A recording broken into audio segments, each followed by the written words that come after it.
Gueganawagirono, and welcome to another episode of Straight Talk. I'm one of your hosts, Michael Stock Sr., and with me, Jessica Deere. Ross Montour. good afternoon, good evening, good morning, and wherever we're going to end up on the show for the next week. Well, the first thing I guess we should talk about is, a former council chief, Doris Mayo White. Yeah, Doris White. She passed, and I think she was buried. Yeah, the funeral took place, I guess yesterday. Our condolences to her and to her family. I've known Doris and her family for a long, long time. Well, Doris has been around for, I think anybody within our age group will have childhood memories of Doris, which have nothing to do with council. Yeah, me too. It was Johnson's Beach every summer. She put the log out on the road, and that was now off limits to vehicles, so the kids had a place to go and swim. As a community voice, she was always there. Of course, you grew up in Kahnawake, whereas I had moved away when I was like 10 years old. Just down the road from that also, and Yeah. and during that time it was funny because sort of everybody staked out their own area along the water. So if you were close to the water, then you had designated an area and that you took care of it. Johnson's Beach, Doris took care of that, and she done such a great job. And then there's right after that, going like towards the Elders Lodge, they had Bucks Beach, Patty's Beach, Mm-hmm. So they had all those different areas that people or families went and they took care of that. But Johnson's Beach, it was funny because everybody in that area, because it was such a big area, Doris made sure that there was sand put in there, and she used to be there every single morning raking it. Yeah. In the summer, and when the kids got there and the families got there, it would usually like 7 or 8 o'clock in the morning till dark. We stayed there. We cleaned the weeds. We did everything, and it was a daily thing for everybody to go on, like especially on the weekends. I think in a lot of ways for her it was a continuation of what the Seaway took away.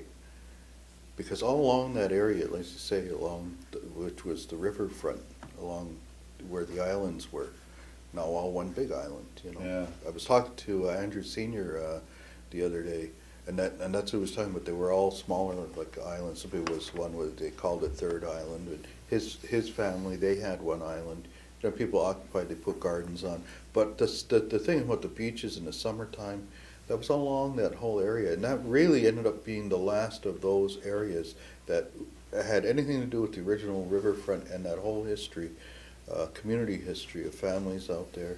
I even remember, and I don't know that Doris had anything to do with that, but having family skates in the wintertime out there to drag like a change house out there. But Doris was that really, other than the fact that I lived sort of up the hill from her where the Moose Lodge is, and an uncle of mine was married to one of her sisters. Her voice, you heard her voice, you knew her laugh. And she was known for her burping or her belching. Yeah, That must be Doris, yes. and it was a joke about it. Yeah. So she was definitely a figure of note in the community, and I think people remark about it. I don't think there's anybody who wouldn't have a kind word to say about Doris. So that's and she was with council, I don't know how many years, but and then she was always an advocate. She was always at band meetings when there was an issues that she wanted to talk about. She was always into the language and things Mm-hmm. like that, and so she's going to be missed. So I think she's a lot of people, especially like our age. Kind of left out. Yeah. You're the Corey years, huh? Yeah. So once again, our condolences to the Doris White Mayo family and everyone else. On another note, where you were talking about when Doris with Johnson's Beach, it used to block the roads. Now we have a committee that looks at what roads are going to block. And, Yes. Especially that road that is going to be having parking restrictions as of December 1st. Yeah, you know that road, the road we're talking, it's Rabaska Road, right? Well, there's Rabaska Road and along the bike path. So going toward, as I understand, it's going towards the Elders Lodge. It's just that I think 2 or 3 blocks from like near Onage to going towards Elders Lodge.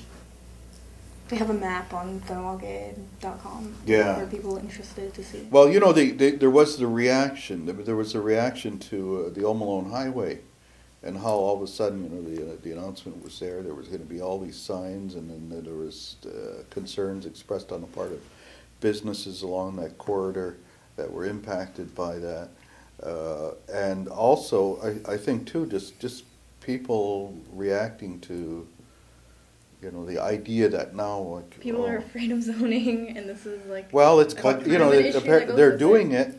It's coming. I mean, council is involved in it. Zoning used to be, was one of those words you didn't say if you wanted to get elected.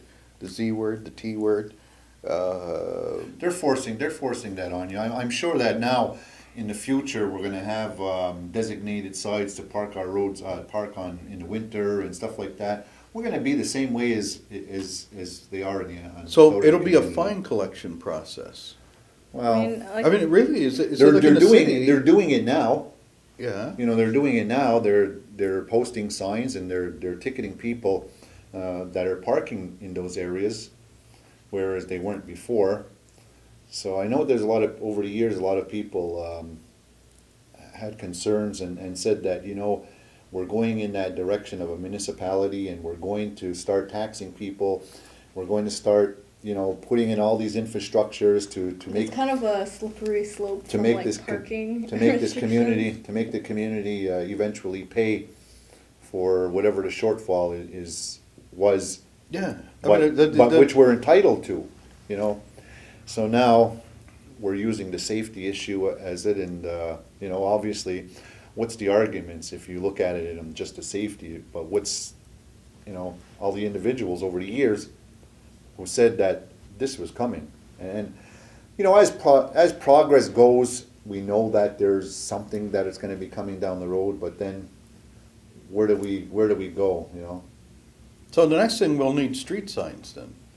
Well, And that, you know, I mean, there have been little informal surveys done on would you support street signs?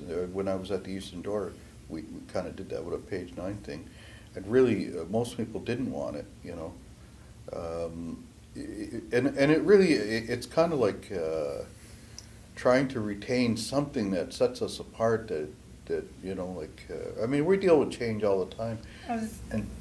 As a young person, like, I don't have a problem with street signs or you know, no parking restrictions. To me, it's like and for many people in my generation, it's something that's not like a big deal, and we don't understand why people are so against it.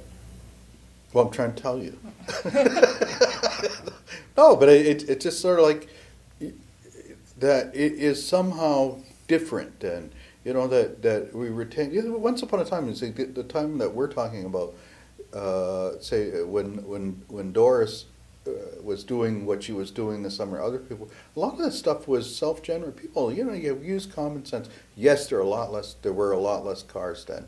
Like, people, you say common sense, I find people nowadays, it's like they don't use common sense, and you see people parking in like the opposite direction of the way the traffic is flowing. That's terrible, isn't it? Isn't that horrible? It's That's dangerous. terrible. It is. They're parked. They're not moving. But they're on the wrong direction, though. Something could happen. It's like it. Something terrible could happen. The balance of the universe could be upset. Okay, I understand it's not like a big issue, but when they are like decide to pull out or something, like, it can be dangerous. And I'm not a driver, but like, I just look at it and I find it's ridiculous, because like, you see people in the city parked in the right direction and they're still like crazy drivers, and in town you have people. So then that's not working either then.